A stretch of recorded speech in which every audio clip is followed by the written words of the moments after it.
All right, welcome back, and to this, our final section on editing photos in Photoshop Elements version 14. Without a doubt, this is my favorite section in the entire course. We're just going to have all kinds of fun. We're going to begin by creating a couple of photo merges, first of a panoramic landscape, and then we're going to do some recomposition of Mount Rushmore, which should be great fun. We're then going to use one of the guided wizards to help us make a photo look as though it were created back in the early 1900s, and also a very cool effect.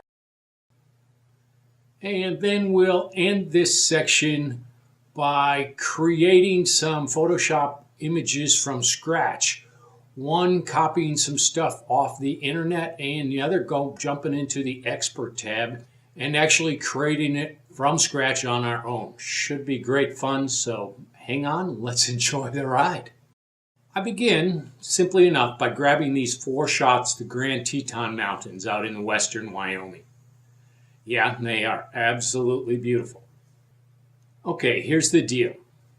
With this kind of panorama, you kind of need to plan ahead a little bit because you need to set up your shots such that each share a certain amount across from photo to photo. For example, my first 2 photos are here, and they're going to share this mountain peak. Here's the peak in this shot, and here it is again in the second shot.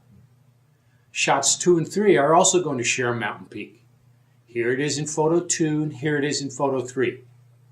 Finally, photos 3 and 4 are going to share this mountain peak. Here's the strategy. Photoshop uses this shared information to align the multiple photos, and then merges them based together on this common features. It doesn't have to be a landscape either. Could be people in a really wide group shot, portions of a city skyline, whatever you like. Anyway, play with it, but always plan ahead a little bit. Easy enough, but you just gotta kind of practice with it. Now, we jump over to the Guided tab and choose the Photo Merge sub-tab. We're then ready to begin when we select the Photo Merge Panorama wizard. By the way, did you notice that Photoshop gives you an example on the Select button of how the wizard's going to work? Just slide the bar back and forth left to right to see the original transformed into the final product.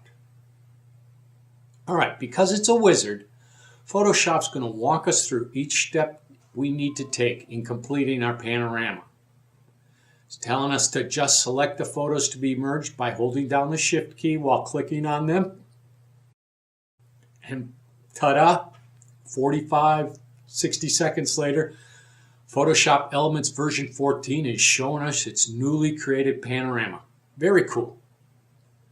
Now, we already learned how to use the spot healing tool in the last section, so you don't need to have Photoshop fill in the edges.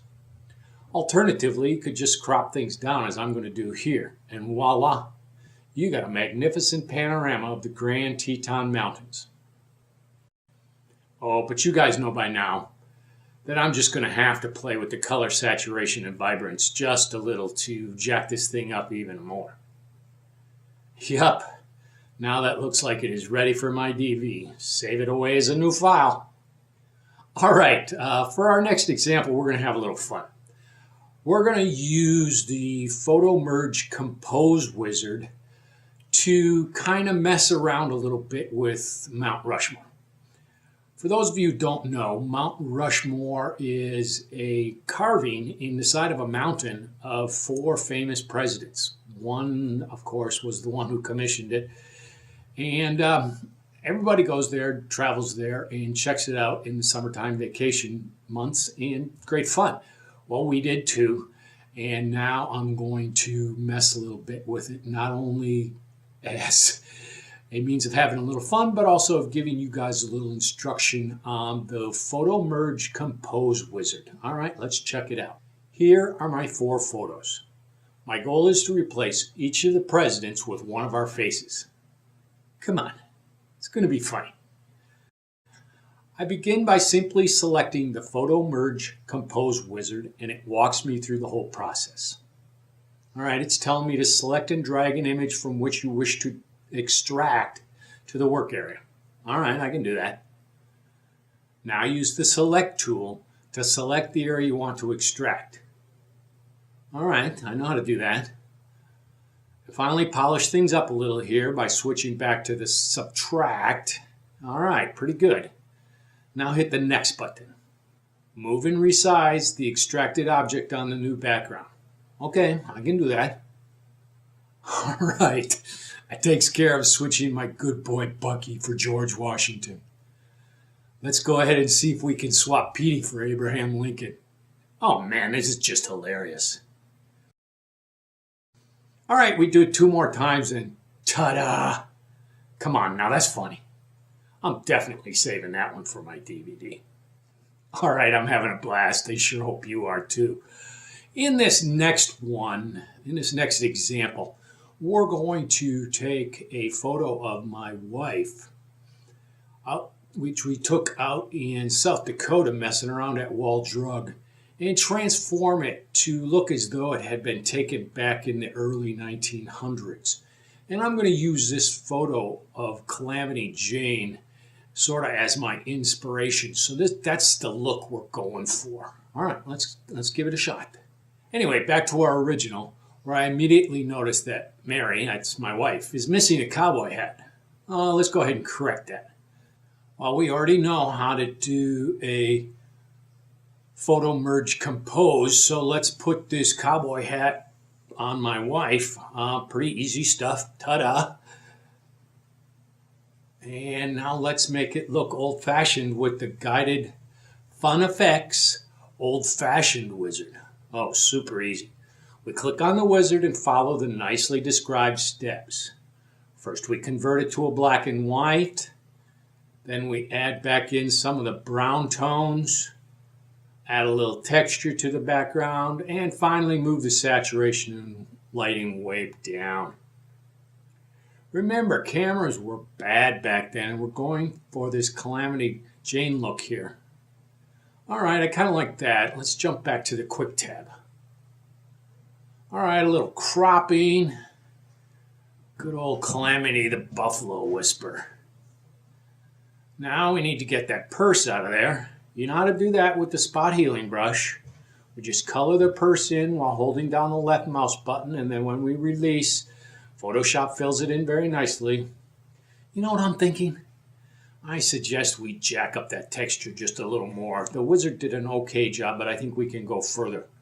Oh yeah, I'm liking that a lot. That baby has to end up in our final DVD. It is just too cute. Calamity James, a.k.a. Mary the Buffalo Whisperer. But Rick, you say, where'd you get that cowboy hat you used in the last Buffalo Whisperer image? Well, as a matter of fact, I kind of borrowed it off the internet. Easy enough. You just Google on woman's cowboy hat and a million of them come up. We then just have to figure out how to get it off of Google and into Photoshop. Let's do an example. All right, I begin by just opening up my favorite browser, asking Google to show me an image or show me images of women's cowboy hats. Women's cowboy hats. Hey, that's kind of an oxymoron now that I think about it. Military intelligence. Presidential integrity. Oh, sorry, I digress. All right, I kind of like this one here, and it's tilted to the side like Mary's head, so I'm just going to grab it. To borrow this image, all we need to do is right-click on it and choose the copy option.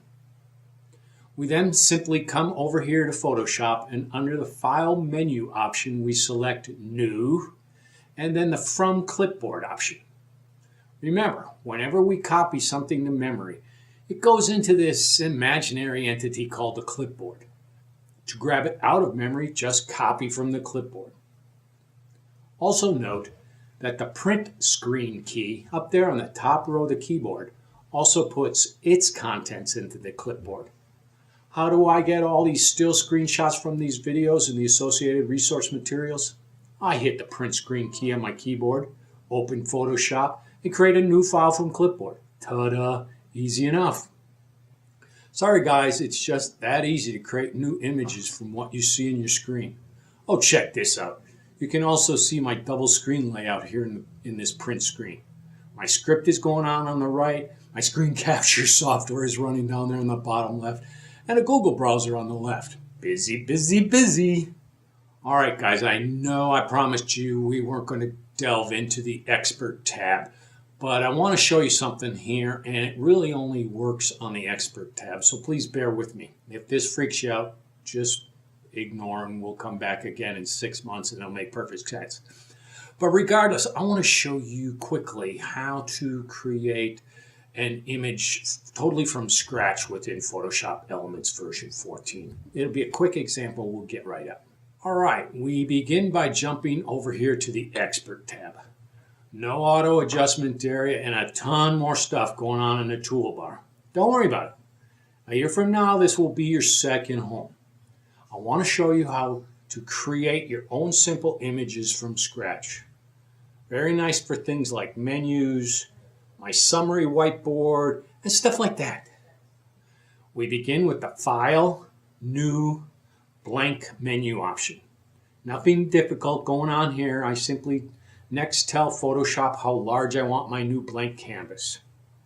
800 by 600, just fine. There, we have a blank canvas with absolutely no content. Let's add a background with the gradient tool. Did you notice here? No instructions for Photoshop anymore. You're on the Big Boy tab now, and you're expected to be able to play without that kind of supervision. Let's add some text up here in the upper left-hand corner. We'll go with a white text on the black background. Okay, that's all right. Next, I'm going to come up here to the menu and add a new layer. Think of a new layer as a piece of glass being placed over top of your current image. Until you draw something on that glass, nothing really changes. You're seeing right through it. However, when you do draw on it, you obscure the stuff on the lower layers. Oh yeah, and you can have as many layers stacked up as you like, and they vary as to their opacity. We'll begin drawing on our new layer by creating a simple rectangular area. Now let's do our gradient thing again, but with the colors reversed.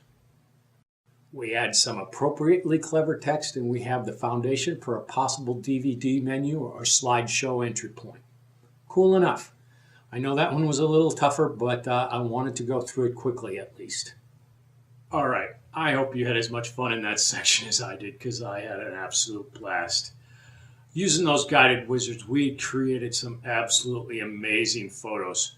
Remember, we began with the Photo Merge Panorama wizard, where we stitched together those 4 photos of the Grand Teton Mountains.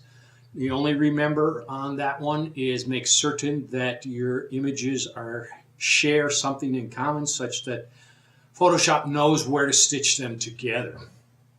We then went on to the Photo Merge Compose wizard, wherein we stuck 4 faces of our gang here onto the presidential faces of Mount Rushmore. Funny stuff. Use your imagination as to how you're going to take these wizards and create new and entertaining stuff. The third and final wizard we used was the old-fashioned photo wizard, wherein we made Mary Mary whispering in the ear of the buffalo look like it had been taken back in the 1900s, inspired by that picture we had of Calamity Jane.